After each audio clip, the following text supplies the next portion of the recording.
अक्षांशीय विस्तार, इससे पहले हमने पढ़ा था राजस्थान का नामकरण पढ़ा था, ठीक है, और राजस्थान का विस्तार पढ़ा था हमने। हेडिंग डालो राजस्थान का अक्षांशीय विस्तार। देखिए ये हमारी काल्पनिक पृथ्वी है,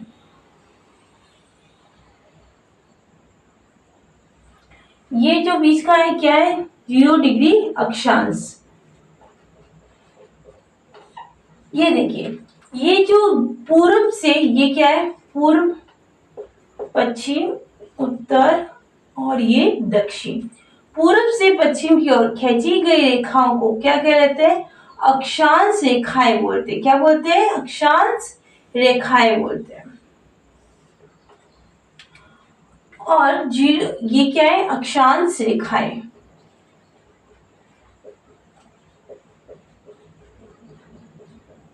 अक्षांश रेखा। अब देखिए ये 0 डिग्री अक्षांश से उत्तर की ओर 0 डिग्री अक्षांश से उत्तर की ओर और 0 डिग्री अक्षांश से दक्षिण की ओर खींची गई रेखा के मध्य जो कोणीय दूरी बनती है वो क्या कहलाती है आपके अक्षांश बोला जाता है। क्या बोला जाता है अक्षांश बोला जाता है। अब देखिए आप ये बात आपको समझ आ गई कि ये जो लाइन है ये लाइन क्या कहलाती है अक्षांश रेखाएं कहते हैं। और इनकी जो कोणीय दूरी इनके बीच ये जो कोणीय दूरी इनके बीच में ये जो कोण बन रहा है ये कौन बन रहा है ये क्या कहलाता है अक्षांश कहलाता है। अब देखिए आप इधर आ जाइए, ये हमारी काल्पनिक पृथ्वी 0 डिग्री अक्षांश। अब सोचिए 0 डिग्री अक्षांश से जो 0 डिग्री अक्षांश से अगर ऊपर की ओर जाएंगे तो क्या आ जाएगी 1 डिग्री 2 डिग्री 3 डिग्री यानी यहाँ आ जाएंगे आपके 90 डिग्री। ऐसे ही इधर आ जाएगा आपके 90 डिग्री। तो देखिए 90 डिग्री और 90 डिग्री कितने हुए 180 यानी कि और ये भी तो बीच वाला क्या है अक्षांश ही तो है यानी कुल अक्षांश निकल के आ गया आपके अक्षांश कितना लिखूं 181।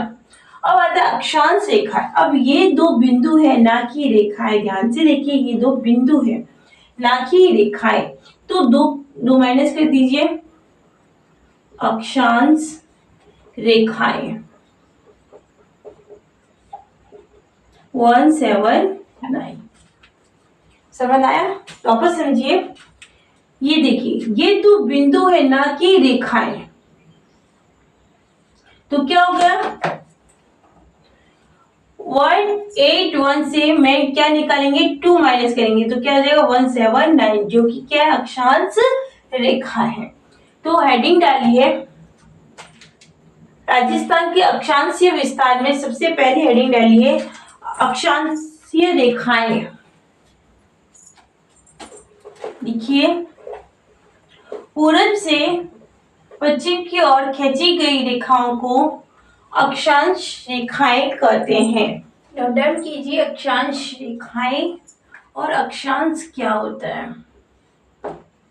ग्लोब में पूर्व से पश्चिम की ओर खींची गई काल्पनिक रेखा अक्षांश रेखा है 179 और अक्षांश होता है 0 डिग्री अक्षांश से उत्तर और दक्षिण के बीच कोणीय दूरी क्या बोलते हैं अक्षांश बोलते हैं। कितने हैं कुल अक्षांश 181 लिख दिया। उसके बाद में ये फिगर बनाएंगे आपको जो कि आपको समझा दिया है कि उत्तर व दक्षिण के मध्य खींची गई कोणीय दूरी यानी कि 0 डिग्री अक्षांश से उत्तर की ओर और 0 डिग्री अक्षांश से दक्षिण की ओर खींची गई मध्य और दूरी क्या कहलाती है अक्षांश कहलाते हैं। और ये जो पूर्व से पश्चिम की ओर खींची गई रेखा क्या कहलाती है आपके अक्षांश रेखाएं कहलाती है। क्या कहलाती है अक्षांश रेखाएं। ठीक है हमारा राजस्थान अक्षांश के आधार पर कहाँ स्थित है उत्तरी गोलार्ध। हमने क्या कहा हमारा राजस्थान अक्षांश के आधार पर उत्तरी गोलार्ध में स्थित है। नोट डाउन कर लिया होगा अभी तक तो आपने। नेक्स्ट हेडिंग डालो राजस्थान के अक्षांशीय विस्तार। राजस्थान का अक्षांशीय विस्तार तो हमें पता है हमारे अक्षांश के आधार पर हमारा राजस्थान का है उत्तरी गोलार्ध में स्थित है। तो उत्तरी गोलार्ध में यानी यहाँ हमारा राजस्थान है, यानी कि हमें दक्षिण गोलार्ध से कोई लेना देना नहीं है। तो यहाँ से देखिए ये 0 डिग्री अक्षांश है, तो 0 डिग्री अक्षांश से ऊपर जाएंगे तो 1 डिग्री 2 डिग्री 3 डिग्री, यानी कि एक अक्षांश यहाँ राजस्थान से है दक्षिण छोर से है गुजरता है, जो कि कितना है 23 डिग्री 3 मिनट उत्तरी अक्षांश। अब 23 डिग्री के बाद 24 25 ऐसे कहते, यानी कि उत्तर के अंतिम छोर पर कोणार्क से एक अक्षांश निकलता है 30 डिग्री 12 मिनट उत्तरी अक्षांश।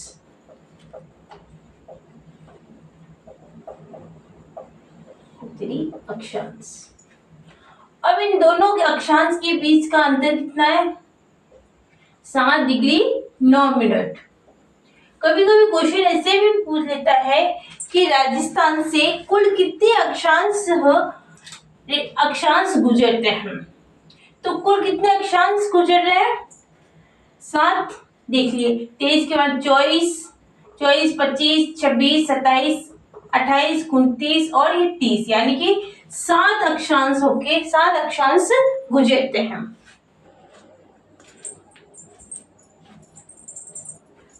हेडिंग लिए राजस्थान का देशांतर विस्तार। ये है हमारी काल्पनिक पृथ्वी। उत्तर से दक्षिण की ओर खींची गई रेखाएं क्या कहलाती है देशांतर रेखाएं बोलते हैं। और ये जो 0 डिग्री देशांतर है, इस 0 डिग्री देशांतर से पूर्व की ओर और पश्चिम की ओर खींची गई रेखाओं के मध्य जो कोणीय दूरी होती है उसे क्या कहते हैं देशांतर बोलते हैं। क्या बोलते हैं देशांतर। ये है आपकी देशांतर रेखाएं जो कि उत्तर से दक्षिण की ओर खींची गई रेखाएं हैं और इनके मध्य जो कोणीय दूरी की बनती है पूरब और पश्चिम के मध्य, तो कोणीय दूरी क्या कहलाते हैं आपके देशांतर बोलते हैं। ये देखिए ये है हमारा ग्लोब, तो ग्लोब तो गोल होता है तो आगे भी देशांतर रेखाएं होंगी और पीछे भी होगी, यानी कि कुल देशांतर कितने हो गए 360। कुल देशांतर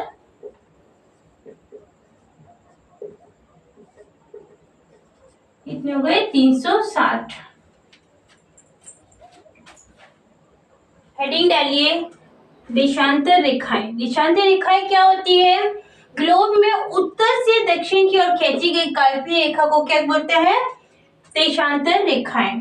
देशांतर क्या होता है 0 डिग्री देशांतर से उत्तर व पश्चिम के मध्य जो कोणीय दूरी होती है उसे क्या बोलते हैं देशांतर बोलते हैं। कुल देशांतर मैंने आपको बता दिया, नहीं लिखा लिख देते हैं यहाँ। कुल देशांतर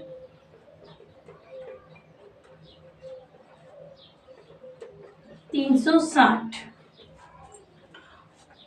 अब देशांतर क्या काम आता है देशांतर समय का निर्धारण करना था। जैसे कि पूर्व के है अंतिम छोर पर जो गांव है सिलाना गांव, तो उस सिलाना गांव में यदि कि सूर्य 7 बजे उग रहा है तो बताइए कि जैसलमेर जिला में सूर्य उगने में कितना टाइम लगता है। तो समय का निर्धारण करने के लिए हम देशांतर का यूज करते हैं। आगे बढ़ाएंगे कि समय का निर्धारण कैसे निकाला जाता है।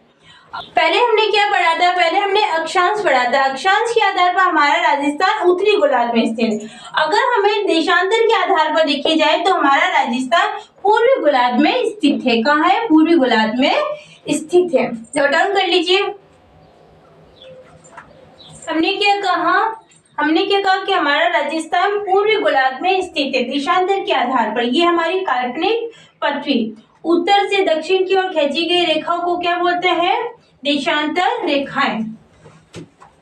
अब हमने कहा कि ये राजस्थान हमारे पूर्व गोलार्ध में, यानी कि राजस्थान इधर है। अब इधर से हमें कोई लेना देना नहीं क्योंकि हमारे यहाँ गोलार्ध नहीं है, राजस्थान प्रेजेंट नहीं है। हमने क्या कि राजस्थान की अंतिम ये इस छोर पर, पश्चिम के अंतिम छोर पर एक देशांतर गुजरता है। वो क्या गुजरता है? देशांतर है 69 डिग्री 30 मिनट पूर्वी देशांतर।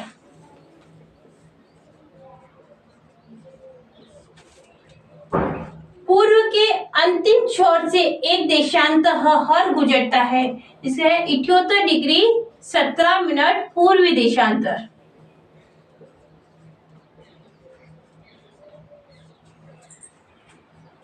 अब देखिए ये दो देशांतर है, इन दोनों देशांतर के बीच का अंतर कितना निकालिए आप। 78 डिग्री 17 मिनट और 69 डिग्री 30 मिनट। कीजिए, माइनस कीजिए फटाफट। अब देखिए ये 1 डिग्री उधार लेगा तो यानी कि कितना कितना आ जाएगा इसके पास? 60, यानी 1 डिग्री बराबर 60 मिनट, यानी कि 7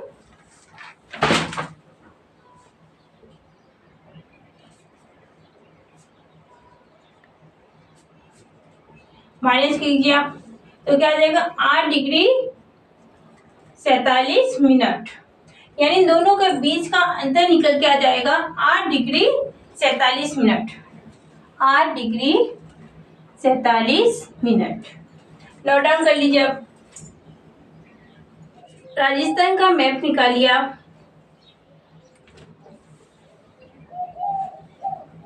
ये जो पूर्व दिशा है इधर लिखिए आप 78 डिग्री 17 मिनट।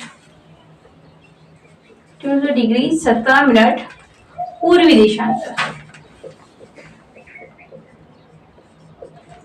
ये पश्चिम है, पश्चिम की इस ओर लिखिए 69 डिग्री 30 मिनट पूर्वी देशांतर। ये दक्षिण,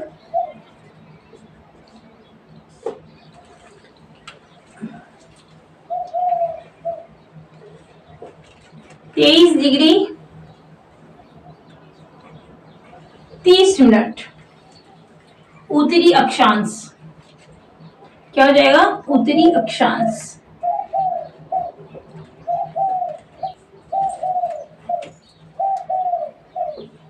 उत्तर से एक अक्षांश होकर गुजरता है 30 डिग्री 12 मिनट उत्तरी अक्षांश।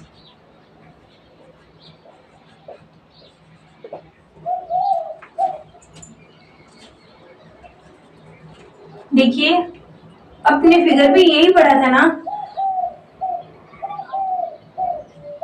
ये हमारा राजस्थान है। अक्षांश के आधार पर ऐसे किया था हमने 23 डिग्री 30 मिनट उत्तरी अक्षांश और इधर हो जाएगा आपके 30 डिग्री 12 मिनट। और यही ये वाली कंडीशन हमने राजस्थान की यहाँ पर लिखी है। ये मैप में लिखना है आपको। कहाँ लिखना है? मैप में लिखना है। उत्तर दिशा के अंतिम छोर कोणा गांव से है कौन सा अक्षांश होके गुजरता है? 30 डिग्री 12 मिनट। और दक्षिण में आपको लिखना है 23 डिग्री 30 मिनट। ये पूर्वी देशांतर हो गए आपके उत्तर और पश्चिम की ओर।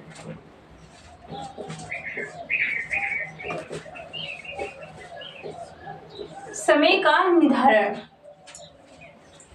ये है हमारा राजस्थान। देशांतर के आधार पर हम क्या करते हैं? समय का निर्धारण करते हैं।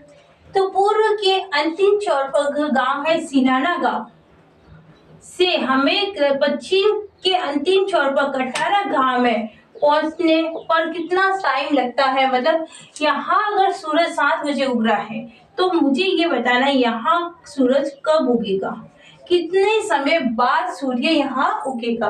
तो इस टाइप के क्वेश्चन को ज्ञात करने के लिए सबसे पहले हमें देशांतर पता होना चाहिए। और हमें देशांतर पता है इस कितने हैं?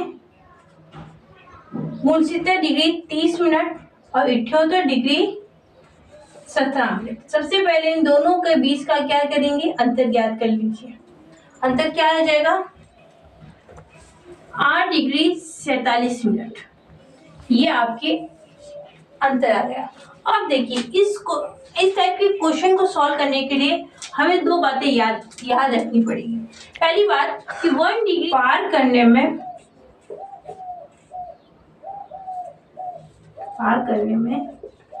समय कितना लगता है? 4 मिनट लगते हैं। दूसरी बात हमको याद करनी है कि 1 मिनट देशांतर पार करने में 4 सेकंड लगते हैं। 1 मिनट देशांतर पार करने में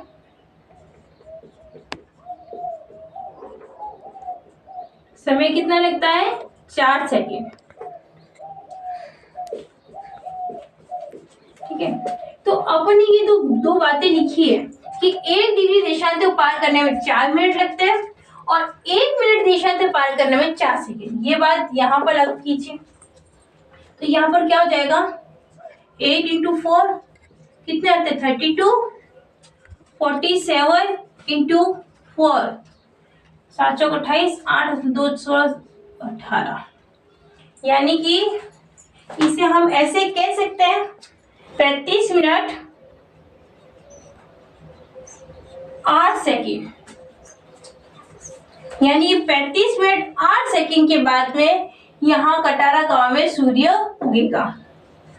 आइए नेक्स्ट अपन क्वेश्चन करते हैं। नेक्स्ट हमारा क्वेश्चन क्या है कि कलकत्ता में 83 डिग्री ही पूर्वी देशांतर दे रखा और सूर्य उग रहा है आपके 6 बजे। तो अजमेर में पूर्वी देशांतर हमें दे रखा है 74 डिग्री। तो वहां सूर्य कितने समय पर उगेगा? ये क्वेश्चन पर ओरल भी कर सकते हैं। हमें पता है दो देशांतर का अंतर हमें पता होना चाहिए। ये देशांतर का अंतर निकाल लीजिए, कितना आएगा? 9 आएगा। फिर हमें ये किसे क्या पढ़ा हमने? 1 डिग्री देशांतर पार करने में 4 मिनट लगते हैं। ठीक है, ये चीज 2 लाइनें मैंने दी थी आपको याद करने की, उसको अप्लाई कीजिए तो क्या होगा? 9 चौक 36 मिनट आ गए आपके। अब यहाँ पर सूर्य कितना उग रहा है? 6 बजे। तो क्या हुआ? 6:36 पर सूर्य कहाँ उगेगा? अजमेर की। एक और वापस समझ लीजिए आप। सबसे पहले हमें दो देशांतरों का अंतर पता होना चाहिए। 9 आया, 9 डिग्री आया। ठीक है, तो हमें दो बातें हमें पता है। क्या? 1 डिग्री देशांतर पार करने में 4 मिनट लगते हैं और 1 मिनट देशांतर पार करने में 4 सेकंड लगते हैं। तो दोनों बातें यहाँ अप्लाई कीजिए। क्या हो जाएगा? 9 × 4 क्या हो जाएगा? 36 मिनट। अब सूरज कलकत्ता में कब उग रहा है? 6 बजे उग रहा है। तो अजमेर में कब उगेगा? 6:36 पर सूर्य उगेगा। आया समझ आपको? कैसी देखिए हमारी क्लास? आप कमेंट बॉक्स में कमेंट जरूर करना। Thank you very much.